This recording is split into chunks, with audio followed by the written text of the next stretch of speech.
j'ai toujours voulu être avocate au pénal. Quand j'ai décidé de m'installer, quelqu'un m'a dit mais non, pas au pénal, une femme n'a pas sa place, tu n'y arriveras jamais. Donc j'avais déjà eu envie de démontrer que j'avais envie de faire ça et j'allais peut-être me casser les dents. Et le chemin faisant, j'ai aussi envie de lutter contre les a priori et de dire qu'à Bobigny, on a toute sa place, qu'il y a des très bons avocats. Et vous avez raison, en maison d'arrêt, ça résonnait en disant et les ténors sont à Paris et les bons avocats sont des hommes. Le Book Club avec Philippe Robichon sur Beurre FM. Le Book Club de Beurre FM, c'est l'émission qui parle des livres avec ceux qui les écrivent, à ceux qui les lisent. Bon dimanche à tous. Je reçois ce matin Maître Clarisse Serre. Bonjour et bienvenue. Bonjour, merci beaucoup. Vous êtes avocate au barreau de Seine-Saint-Denis. Vous avez été conseillère pour la série Engrenage sur Canal+, des saisons 5 à 7, dites-vous. Et vous êtes là pour nous parler de votre livre qui s'appelle La Lionne du barreau aux éditions Sonatine. La lionne, c'est vraiment l'animal qui vous définit bien ou vous êtes plus proche du pitbull ou... C'est surtout le surnom qu'on m'a donné depuis très nombreuses années. Je pense qu'il y a plusieurs facteurs pour le surnom. C'est la chevelure et puis c'est aussi le tempérament. Et puis c'est un qualificatif qui me va bien. Pitbull, ça serait peut-être un peu excessif. Donc la lionne, ça me va très bien. Taureau. Je trouve que mon signe du zodiaque, je suis taureau. Donc j'aurais pu être appelée taureau, mais je trouve que pour quelqu'un qui suis féministe comme moi, la lionne, c'est ce qui me convient le mieux. Donc ça vous va bien? Ça me va bien. Une heure de radio où nous allons vous écouter. La voix, dites-vous, c'est l'outil de base d'un avocat pénaliste. Alors on parle toujours des ténors du barreau. Et quel est le féminin des ténors du barreau? Écoutez, c'est un peu mon problème, c'est que ça fait maintenant 27 ans que je suis avocate et que je n'ai pas trouvé le qualificatif. Je sais que certains aimeraient utiliser le terme de ténorat. Je l'aime pas, je trouve qu'il sonne faux. On me qualifie de temps en temps de diva. Ça me fait penser à Tintin et la Castafiore. Donc j'aime ce personnage. La Castafiore du barreau, c'est pas mal. Ouais, ça. Ce serait pas mal. Ah ouais. Bon, alors après, c'est excessif, c'est mégalo, c'est prétentieux. Mais c'est surtout pourquoi dire la diva? Parce que c'est surtout pour attirer le regard des gens sur les femmes avocates. C'est avant tout ça. Parce que j'espère, grâce à ce livre, donner l'envie à des jeunes de pousser la porte du barreau. J'ai envie de dire aussi aux jeunes que c'est un métier difficile, contrairement aux apparences, aux séries notamment, où on pense que c'est tout feu, tout flamme. J'ai envie de leur dire que c'est un métier, il y a beaucoup de la ténacité et puis le travail qui est très important. Et donc, s'il faut qualifier de diva, de Castafiore, de que sais-je, pourquoi pas, il faudrait trouver un terme qui est propre. Je trouve qu'on l'a pas encore trouvé. Peut-être que ce qui résumerait le mieux, ça serait pénaliste. Voilà, parce que ça associerait à la fois la voix, l'expérience, et puis, vous le savez, maintenant, il y a plusieurs spécialités parmi le droit, et donc, avocat au pénal, c'est une spécialité à part entière. Quelle est la part de la voix dans le succès d'un avocat au pénal? Vous pensez que c'est encore un atout et quelque chose qui permet... C'est un sujet que j'aborde dans le livre et des gens qui ont le livre m'ont dit tiens, c'est incroyable parce que finalement on n'en parle jamais de cette voix. Ça nous paraît, ce que tu as écrit, alors des confrères, des consoeurs, puis même des gens qui sont pas des gens du milieu judiciaire m'ont dit mais c'est un des chapitres qui nous a beaucoup plu parce que on n'en parle pas. Alors je me suis rendu compte c'est qu'il y a de très bons avocats, des très bons juristes, et quand ils vont en salle d'audience, on ne les écoute pas. En fait, il y a toujours la distinction, vous savez, pour nous, entre entendre et écouter. Donc, il y a des avocats qui, vous savez, il y a des affaires malheureusement très simples.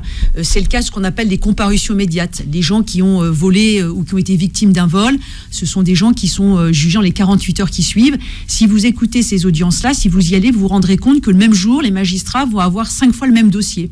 Et donc, l'avocat, comment va-t-il faire pour se distinguer ?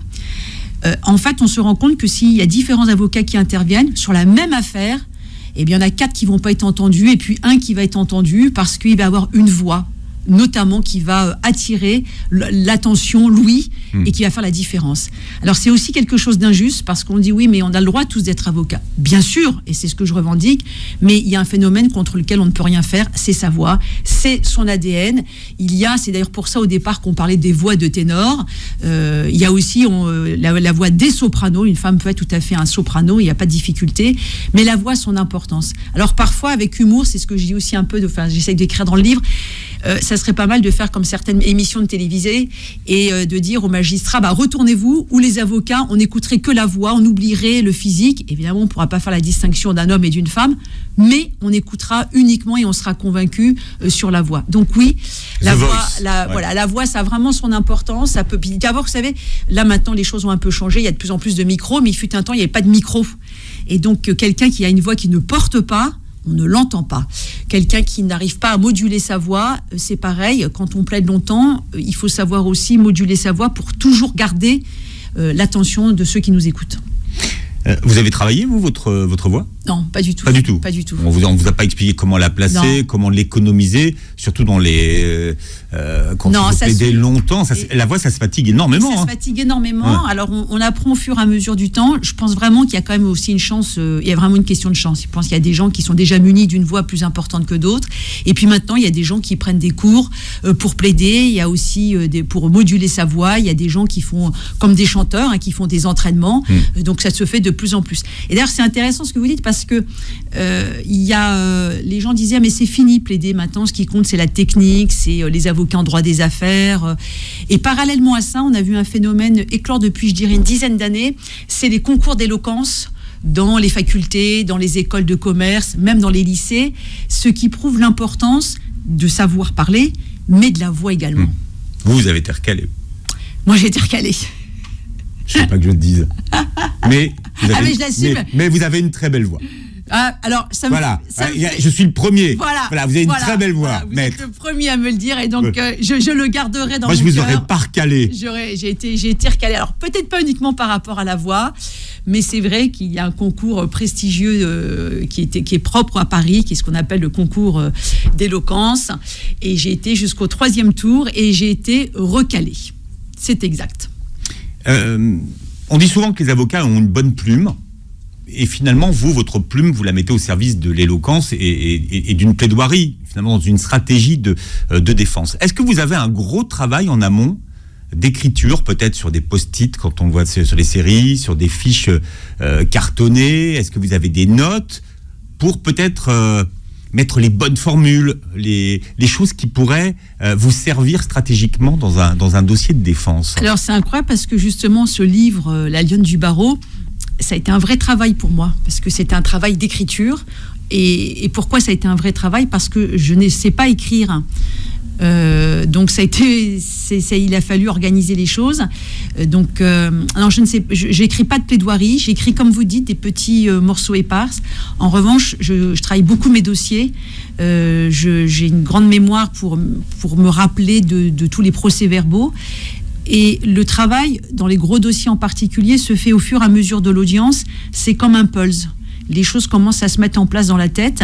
Et puis au moment de la rédaction, et souvent la veille de l'audience ou peu de temps avant de plaider aux assises, ça dépend quand on plaide, c'est la feuille blanche. Donc il y en a qui écrivent toute leur plaidoirie. Moi je ne sais pas faire ça. Donc j'écris quelques mots, j'écris un plan, j'essaye d'avoir un fil conducteur. Mais je ne sais pas, je ne pourrai jamais vous communiquer aucune de mes plaidoiries parce que j'en ai jamais écrite une entière. Donc le livre, eh bien... il a fallu s'asseoir. Il a fallu s'asseoir et j'ai connu ce que c'était que la feuille blanche et j'ai connu... et j'ai pu, grâce à ce livre et grâce à mon éditeur Arnaud, j'ai pu toucher du doigt la page blanche de l'écrivain. Parce que, je le dis encore une fois, je ne suis pas du tout écrivaine. J'ai simplement voulu apporter mon témoignage et le livrer comme je le vis. Et donc, j'ai pu sentir du doigt ce que c'est la difficulté d'écrire. Vous êtes avocate 7 jours sur 7, 24 heures sur 24. C'est un métier qui s'arrête jamais, c'est ce que vous expliquez dans votre livre. Mais comment ça vous vient, l'articulation, une idée? Ça vous vient sous la douche? Ça vous vient quand vous allez faire un jogging? Ça vous vient... Il y a un moment donné, vous savez, quand on cherche un axe de défense, il y a un truc qui vient. Vous, qu'est-ce qui fait que vous dites ah oui, c'est ça que je vais dire? Il y avait un président de la République qui avait dit une fois que le matin, quand il se rasait, il pensait qu'à une chose, c'est de devenir président de la République. J'ai envie de vous dire, à mon petit niveau à moi, quand je prépare un dossier, je vais y penser dans le métro, je vais y penser au cabinet, je vais y penser partout. Et puis tout d'un coup, il va y avoir une idée. Il n'y a pas de moment précis pour savoir. Puis il y a aussi autre chose au pénal, ce qui est quand même très particulier comme matière, puisque je plaide que au tribunal correctionnel et en cour d'assises, c'est l'humain. Que je sois en partie civile ou que je sois pour un accusé, ce qui prime avant tout, c'est la relation que j'ai avec l'humain. Et donc la plaidoirie, elle va aussi se nourrir d'échanges qu'on va avoir eu en amont. Et puis à un moment, il y a quelque chose au débat qui ne sera pas sorti. Et moi, je vais essayer de le faire sortir. Donc ça vient à tout moment. On est comme une éponge, je suis un peu comme une éponge, je prends tout ce qui se dit pendant l'audience, mais on oublie souvent que le métier d'avocat, c'est bien avant l'audience. L'audience, vous savez, pour nous, c'est un tout petit pourcentage, c'est peut-être... c'est comme un sportif qui s'entraîne et qui va faire son match. Exactement, il y a des dossiers, je défends des gens, là je pense à des gens qui sont victimes d'un assassinat, ça va faire 3 ans qu'on attend le procès. Le procès pour nous n'a pas lieu le jour du procès en fait. On a commencé en amont à préparer l'audience, à voir comment ils avaient vécu tout ça. Donc c'est un travail de longue haleine. Donc c'est à travers ce travail de longue haleine qu'il y a des choses qui se mettent en place. Et puis il y a aussi quelque chose, c'est ça qui est magique dans la plaidoirie, qui sort de la bouche de l'avocat, mais qui nous échappe un peu. C'est-à-dire que tout ce qu'on avait en nous-mêmes, eh bien on va réussir à le sortir et on essaye de le sortir. J'essaye de le sortir au mieux. Alors aujourd'hui on appelle ça le mindset. Le mindset de l'avocat, mais vous, quand vous rentrez dans un tribunal, comment est-ce que vous préparez ? Est-ce que vous avez... parce que le but, c'est de gagner. Oui. En fait, c'est pas la bonne... C'est pas la bonne question. Alors, dites-moi comment j'aurais dû poser ma question. C'est pas la bonne question, parce que c'est pas la bonne question. En fait, si vous prenez un avocat en droit des affaires, ils font essentiellement du conseil. Eux, comme vous dites, c'est de la gagne. C'est-à-dire, il faut gagner, il faut que le client gagne son contrat. Malheureusement, au pénal, on gagne pas, on gagne très rarement. Au pénal, quand vous êtes victime, vous attendez quoi ? Que celui qui a commis les faits, et vous pensez que c'est lui, et ce que vous espérez, c'est qu'il soit reconnu coupable. Est-ce qu'une victime dit qu'elle a gagné un procès ? C'est très rare. Ce qu'elle a voulu entendre, c'est la parole de la vérité. Quand vous défendez un accusé, ou quand vous défendez quelqu'un qui passe au tribunal correctionnel, ce qu'on appelle un prévenu, la gagne, c'est quoi ? La gagne, s'il reconnaît les faits, c'est de s'en sortir le mieux. Voilà. Et ce qui est, ou alors c'est celui qui n'a rien à se reprocher, c'est la relaxe, ou s'il y a un problème de procédure, c'est l'annulité. Mais c'est surtout, on lutte pour essayer d'être au mieux, d'être performant en permanence. Voilà, sur les 100% de dossiers que je gère, il y a des dossiers où j'ai évidemment, mais comme tout avocat, eu des succès. Puis il y a eu notre vie n'est pas faite que de succès. Donc c'est ça que vous expliquez. Alors c'est parce que c'est ça que vous expliquez dans votre livre, hein, c'est que on gagne pas toujours. Non, on n'a pas toujours des succès, et que finalement, si c'est un échec, ça a un impact sur vous. Bien sûr. En fait, ce qui a été un peu faussé, je pense qu'il a été un peu il y a 2 choses qui, à mon avis, un peu faussé l'opinion publique. C'est aussi pour ça que j'ai voulu faire ce livre. C'est pour essayer d'expliquer aux gens que l'avocat, c'est pas forcément l'avocat bling-bling. L'avocat, c'est plus que ça. C'est beaucoup plus compliqué que ça. Et que l'image que l'on peut véhiculer, elle n'est pas forcément bonne. C'est-à-dire, les gens pensent tout de suite, l'avocat, il gagne beaucoup d'argent. Et puis, l'avocat, il nous oublie. C'est pas du tout le cas. Et je parle évidemment pour moi, mais je connais tellement d'avocats sur la France entière, parce que j'ai la chance de plaider un peu partout. On a tous le même souci. C'est un métier de passion. Avant tout, c'est un métier de passion. Donc, oui, c'est ce que j'ai voulu essayer d'expliquer. C'est beaucoup plus compliqué. Et je pense que les choses ont été faussées pour 2 choses. D'une part, toutes les séries, les séries mauvaises. Là où je n'ai pas été consultante, évidemment. Hein, oui, voilà. Les ça en fait beaucoup. Ça en fait pas mal, quand même. Ça en fait pas mal, mais notamment les séries américaines, c'est pas... Évidemment, je plaisante, mais il y a aussi ça. Et puis, je crois que ça a été aussi faussé contre lui-même, d'ailleurs, mais aussi par notre ministre de la Justice, parce que ça a été un immense pénaliste, mais que l'image qu'il a renvoyée, c'était une image que de succès. C'est pas de sa faute d'ailleurs, hein, mais les journalistes ont renvoyé et l'ont appelé acquittator en disant voilà, et c'est vrai, c'est l'avocat, il faut le dire, et moi j'ai aucun problème pour le dire, et même si aujourd'hui on ne peut plus le dire, mais ça a été le meilleur des pénalistes. Et il a acquitté un nombre de gens. Mais il faut aussi le dire, et il le sait, et tout le monde le sait dans la profession, il n'a pas fait qu'acquitter des gens. Et donc les gens ont fini par se dire que voilà, un avocat ça gagne, un avocat qui est puissant c'est celui, mais l'avocat au pénal, il ne faut pas oublier une chose. On est des auxiliaires de justice, la décision ne nous appartient pas. Celle à qui appartient la décision, ce sont les magistrats. Nous, si on avait le pouvoir, il y a des gens, je pense, que j'aurais demandé à ce qu'ils aient d'autres décisions. Il faut relativiser et il faut savoir ce qu'on est. On n'est que des auxiliaires. Ouais. Quel rapport vous avez avec les magistrats ?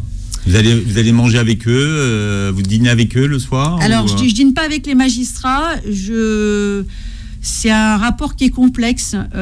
Ça aussi, vous expliquez finalement le rapport que vous avez avec les magistrats. Les choses se sont dégradées. Moi, j'ai la chance d'accueillir chaque année dans mon cabinet des futurs magistrats et j'y tiens particulièrement parce que je pense qu'en fait, avant de critiquer, il faut se connaître.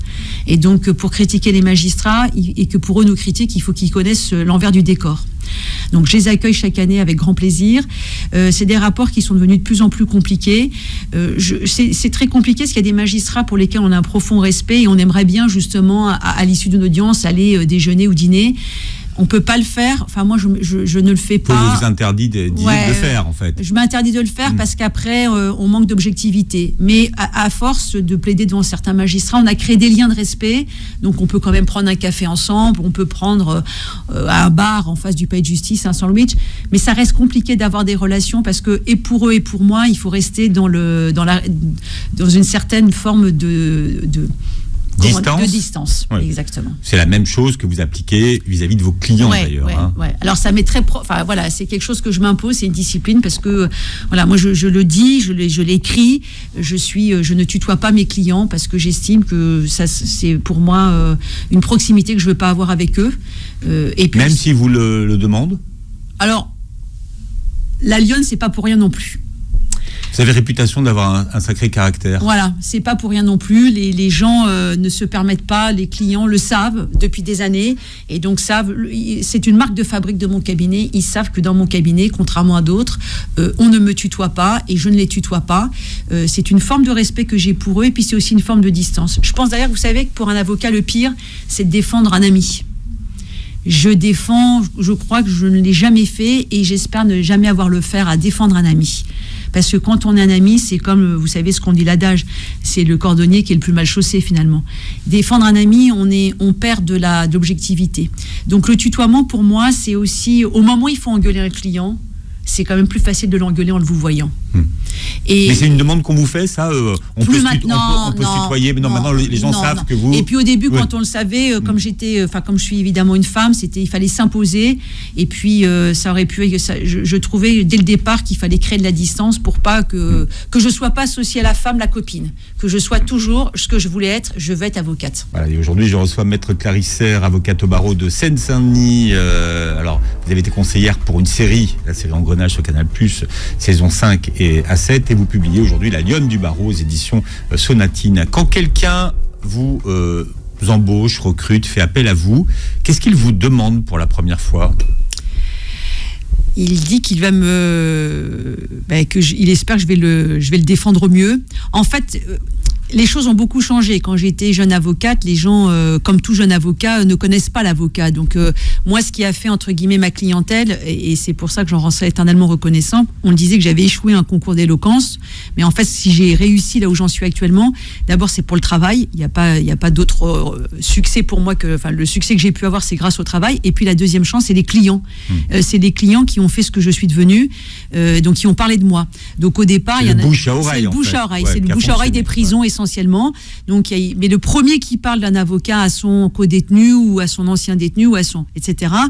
Le premier, je suis toujours en lien avec lui puisque c'est maintenant un très très vieux monsieur, mais j'étais absolument inconnue et donc c'était lui qui était un peu mon porte-parole et qui disait si fais-moi confiance, moi j'ai eu plein d'avocats, elle est vraiment très très bien. Maintenant les choses ont un peu changé parce que les gens ont entendu parler de moi et puis surtout je dis toujours à les gens qui travaillent avec moi et avec moi, il faut défendre les gens comme on aimerait être défendu. Ça, c'est votre mantra. Oui, c'est mon mantra. C'est-à-dire que j'ai une exigence avec mes collaboratrices. J'espère qu'elles m'entendent aujourd'hui. Je les salue parce qu'elles me supportent et elles sont vraiment formidables. Alors, supporter, ça a deux sens. Ouais, elles me supportent parce qu'elles savent que je suis très exigeante. Je suis capable de leur envoyer des messages le week-end, même si elles le traitent que le lundi. Mais c'est parce que, comme j'y pense 7 jours sur 7 et 24 heures sur 24, j'ai toujours peur d'oublier quelque chose. Donc, je suis très exigeante. Je l'ai été aussi avec mes anciens collaborateurs qui se sont installés, mais je dis toujours à mes collaborateurs, on traite les clients au cabinet, c'est-à-dire pas vraiment des clients pour moi, c'est entre clients et patients, mais on les traite comme si c'était nous qui étions en cause ou quelqu'un de notre famille. Par exemple, un détenu nous écrit un courrier, je dis au cabinet, il faut que dans les 48 heures qui suivent, on lui ait répondu. Voilà, il y a une exigence de temps, une exigence de rigueur. Je veux vraiment essayer, je dis toujours aux gens pour répondre à la question, qu'est-ce qu'ils me disent la première fois? Ils me disent, maître, est-ce que vous allez me sortir de l'affaire ou une mère qui vient me voir? J'ai dit, madame, vous n'êtes pas tombée dans le bon cabinet avocat parce que moi, je ne vends pas du rêve. Moi, je ne connais pas le dossier de votre fils, de votre femme, etc. Moi, je peux vous garantir qu'une seule chose, c'est que je vais travailler. C'est la seule chose que je peux vous garantir. Mais je ne suis pas magicienne et je ne peux pas faire des choses impossibles. Maintenant, je ferai le maximum et je le défendrai au maximum. Voilà ce que je dis aux gens, ceux qui me connaissent pas, ceux qui me connaissent. Alors, souvent, il y en a qui repartent en disant, bon, on va pas la prendre parce qu'elle est défaitiste, elle est pessimiste. Et puis, les gens reviennent. Et puis après, il y en a qui sortent et puis qui appellent celui qui a conseillé de venir me voir et puis qui me raconte et il me dit, non, mais maître Serre, vous vendez pas, vous êtes pas une bonne vendeuse, je me fais engueuler. Mais vous me connaissez, je vends pas du rêve. Moi, les gens, il faut me faire confiance. Voilà. Mais c'est important, ça aussi, de dire, c'est que le résultat, voilà. Est-ce que vous avez une obligation de résultat en tant qu'avocat? Non, on n'a pas une obligation de résultat, on a une obligation de moyens. Mais le résultat, je comprends au pénal, à la fois ce qui est génial et ce qui est dramatique.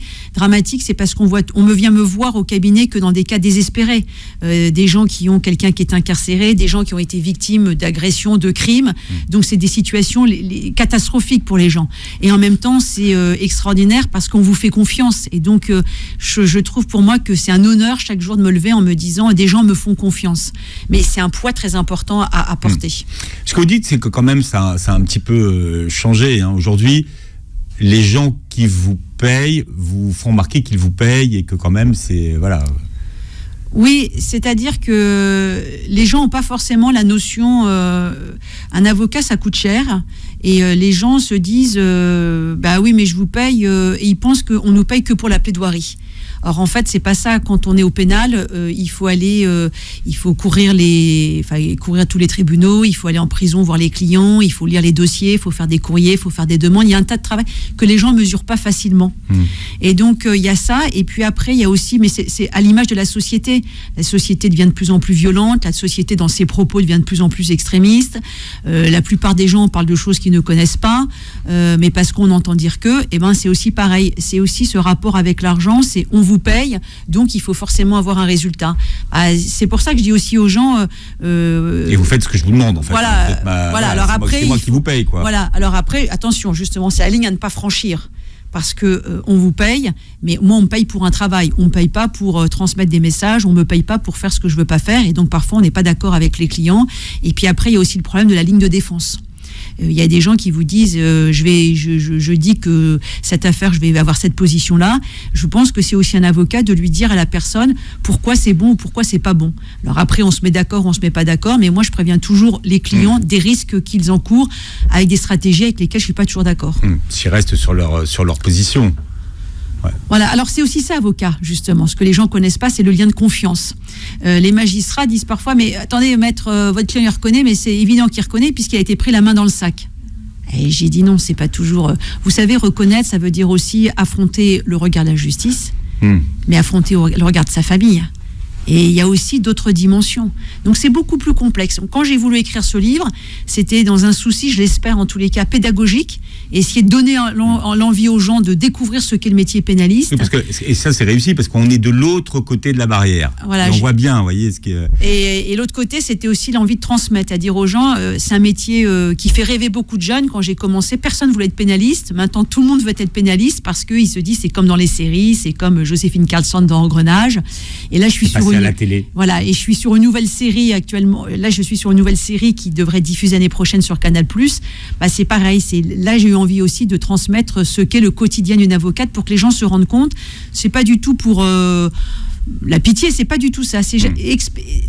Ce que j'aimerais, c'est que les gens comprennent la complexité du métier d'avocat, mais au-delà du métier d'avocat, la complexité de juger quelqu'un et la complexité pour quelqu'un qui est accusé ou pour quelqu'un qui est une victime. Il y a des paramètres qui rentrent en ligne de compte. Vous savez, si quelqu'un tue quelqu'un et que c'est une évidence, tout le monde dit mais c'est évident, on l'a repris, et qui nie. Il faut s'interroger pourquoi il nie. Parce qu'il y a des ressorts de l'humain qui sont parfois difficiles à comprendre. Et puis il y a aussi l'image de soi. Il faut vivre avec ce qu'on a pu commettre, comme tout à chacun au quotidien. Et puis l'image de sa famille, l'image que l'on renvoie. Tout peut s'effondrer. Alors c'est ça qu'il faut essayer de comprendre moi, à mon avis, ce qui est le plus difficile, c'est de juger. D'accord. Et vous, justement, quels sont les mots que vous trouvez dans ces cas-là ? Parce que ça vous arrive, donc à ce moment-là, comme vous dites, vous êtes là pour dire ce que vous pensez toujours. Ouais, donc qu'est-ce que vous dites dans ce cas-là ? Je pense qu'il y a aussi une question de confiance et ça s'apprivoise.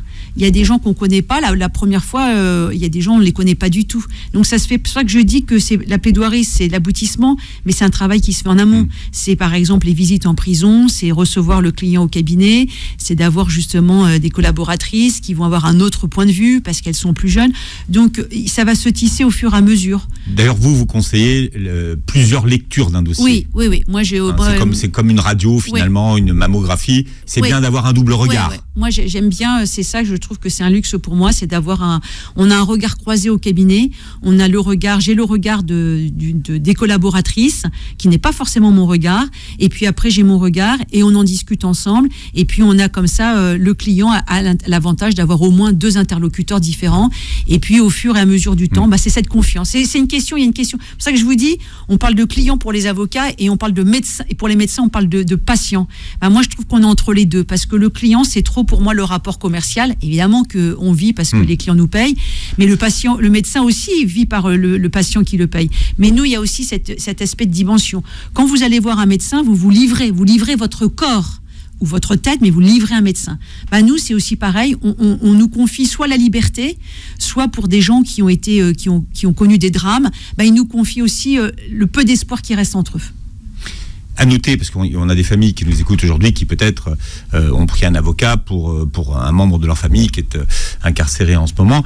Vous ne pouvez pas donner ce qu'il y a dans le dossier, si ce n'est à la personne qui est accusée. Exactement. Ça, c'est important, parce qu'on croit tout le monde qu'on peut avoir accès au dossier parce qu'on a payé. Exactement. Alors, c'est aussi une des questions qu'on vient me voir au cabinet, et je pense que beaucoup d'avocats sont confrontés à ça, en disant, mais je vous ai payé, donc maintenant, je veux savoir ce qu'il y a dans le dossier. Alors, dès que quelqu'un est incarcéré, ou dès que quelqu'un, d'ailleurs, est libre et mis en cause, mais dès lors qu'il est majeur, on ne peut donner et on ne peut parler du dossier qu'avec la personne qui est majeure. Et c'est très important pour nous. Sa mère, sa femme. Et alors c'est à la fois notre secret et c'est très lourd à porter parce que dans des affaires médiatiques, nous on est tenus au secret en tant qu'avocat, à la fois le secret professionnel et ce qu'on appelle le secret d'instruction, mais dans les médias il y a des choses qui sortent et nous les avocats on se retrouve bloqués en disant qu'on ne peut pas parler du dossier puisqu'on est tenu à ce secret alors que d'autres n'y sont pas tenus. Et donc les familles ont du mal à comprendre. Et puis il y a aussi, moi je trouve que c'est bien ce secret dur comme ça, parce qu'encore une fois, il y a des gens qui sont qui ont commis des actes ou pas commis des actes et qui n'ont pas envie, ils ne sont pas prêts à ce que leur famille sache ce qu'ils ont fait. Et donc, c'est la limite à comprendre. Oui, parce que dans le dossier, il y a tout. Il y a tout. C'est ça qu'il faut comprendre. Et voilà. Alors, il y a des choses qui sont permises ou pas. Vous expliquez que finalement, vous ne répondez pas à un appel de quelqu'un qui vous appellerait et qui est en prison, qui est détenu. Alors c'est aussi la règle. Enfin, la règle fait qu'il y a des années de ça, les détenus n'avaient pas accès au téléphone en tout genre. C'était complètement interdit. Les choses ont changé pour ce qu'on appelait les condamnés définitifs. Ils avaient le droit d'appeler leur avocat, mais ils étaient condamnés définitifs d'une cabine téléphonique. Puis les choses ont encore changé et maintenant on a ce qu'on appelle la cabine téléphonique en détention. Donc le détenu a le droit d'appeler son avocat de la cabine téléphonique. Mais tout le monde le sait, tous les détenus, quasiment tous dans toute la France, ont tous des téléphones portables ou beaucoup ont des téléphones portables et donc trouvent normal d'appeler leur avocat. La loi est ainsi faite actuellement qu'elle interdit à un avocat de prendre un appel téléphonique. Alors ça paraît une évidence, malheureusement on est confronté à ça, les détenus ne comprennent pas qu'on ne réponde pas et puis certains ont fait le choix d'accepter de répondre au téléphone. Moi je ne fais qu'appliquer la loi et donc je ne réponds au téléphone que de ceux qui appellent de la cabine téléphonique. Ça dit de vous que vous êtes psychorigide. Exactement, voilà, mais je l'assume. Il y a d'autres choses qu'on croit savoir, mais par exemple, le mandat de perquisition, c'est que dans les séries. Voilà, exactement. Ça n'a l'air de rien. Non, mais c'est à l'américaine. Il n'y a pas besoin d'un mandat de perquisition. Alors en fait, la perquisition, c'est des règles procédurales différentes en fonction du stade de l'instruction. Si on est en enquête préliminaire, si on est en flagrance, si on a une instruction. Mais de toutes les manières, en France, le mandat de perquisition en tant que tel n'existe pas. Mais régulièrement dans les séries, et ça vient des États-Unis, c'est exactement comme vous entendez même des prévenus en audience publique, on l'entend, dire au président votre honneur. Bon, il n'y a pas de votre honneur en France, ça n'existe pas, c'est à l'américaine. Et à la française, c'est donc ? C'est monsieur le président ou madame le président. C'est pour ça que vraiment j'incite les gens et c'est d'autant plus facile à faire, c'est d'aller aux audiences. C'est vraiment, je pense qu'on apprend tellement en allant aux audiences que je conseille vraiment à tous ceux qui peuvent le faire. Il y a des tribunaux dans chaque département, donc c'est facile. C'est ouvert au public. C'est ouvert au public et c'est gratuit. Donc, je connais des retraités de Bobigny qui assistent régulièrement aux audiences. Ils s'y connaissent beaucoup plus que beaucoup de gens parce qu'ils vont aux audiences. Donc, ils savent comment se passe une audience, quel est le rôle du prévenu. Ils sont capables de vous dire, j'ai entendu un avocat. Non, c'était pas ça. Il n'a pas été bien défendu. Et puis là, Maître Serre, vous connaissez, j'ai vu tel procureur à l'audience, elle a envoyé. Franchement, elle est vraiment difficile. Ils ont un petit calepin, ils sont capables de vous dire si vous êtes dans le top 10 de leur choix ou pas. Mais voilà, et puis et alors, vous êtes dans le top 10 ? Il semblerait. Vous êtes même dans beaucoup plus que ça. Vous êtes dans des tops... Ouais, je suis toujours un peu gênée parce que c'est. De toute façon, c'est mieux d'être dans le top que de pas y être. Voilà. Donc vous faites partie des gens au top. Ouais, j'espère. Et c'est Maître Clarisse Serre qui est avec nous, avocate au barreau de Seine-Saint-Denis. Alors ça n'a pas toujours été le cas. Vous êtes maintenant à Bobigny. Avant, vous étiez dans les quartiers chics. Oui. Qu'est-ce qui explique que vous soyez allé à Bobigny ? Et pourquoi pas ? Parce que les bons avocats, ils sont à Paris. Ah non, je suis pas du tout d'accord avec ça. Alors c'est pas moi qui le dis, c'est les lieux communs qui disent finalement c'est mieux d'être défendu par un avocat de Paris, tu vois, il est meilleur. C'est pour ça que j'avais envie de lutter contre les stéréotypes. Je trouve que non, moi j'étais avocate à Paris pendant 18 ans, j'y étais très heureuse. Et puis à un moment, je me suis posé la question d'exercer différemment et je me suis dit pourquoi pas Bobigny. Et puis c'est aussi une chance, c'est un second départ. Mais c'était quoi l'origine vraiment de votre... quand vous dites c'était quoi ? C'était un ras-le-bol, les loyers trop chers il y a un ensemble de tout parce que... il y a un ensemble de tout. J'avais eu des dossiers très lourds, très compliqués. J'avais plutôt envie de faire des dossiers peut-être plus simples de comparution immédiate à Bobigny. Les loyers trop chers. Et puis il y a aussi un autre facteur, c'est que quand on est pénaliste, on est très peu à son cabinet. Samedi matin, j'étais à la maison d'arrêt de Villepinte. Demain, je serai à mon cabinet, mais mardi, je serai en audience à Paris. Donc, on n'y est pas beaucoup. Et puis, il y a aussi, c'est aussi mon caractère. J'avais envie de démontrer plusieurs choses. Quand j'ai toujours voulu être avocate au pénal, quand j'ai décidé, j'ai d'abord été collaboratrice. Et quand j'ai décidé de m'installer, quelqu'un m'a dit, mais non, pas au pénal, une femme n'a pas sa place, tu n'y arriveras jamais. Donc, j'avais déjà eu envie de démontrer que j'avais envie de faire ça et j'allais peut-être me casser les dents. Et le chemin faisant, j'ai aussi envie de démontrer, de lutter contre les a priori et de dire qu'à Bobigny, on a toute sa place, qu'il y a des très bons avocats. Et vous avez raison, en maison d'arrêt, moins maintenant. Mais à un moment, ça résonnait en disant et les ténors sont à Paris et les bons avocats sont des hommes. Et moi, j'ai envie de lutter contre ça. À mon petit niveau, j'ai envie de dire que le parisianisme, c'est une chose, mais il faut qu'on nous donne aussi la voix pour parler autrement. Et puis en plus, je suis assez fière parce que j'ai devancé. Maintenant, il y a le Grand Paris qui arrive.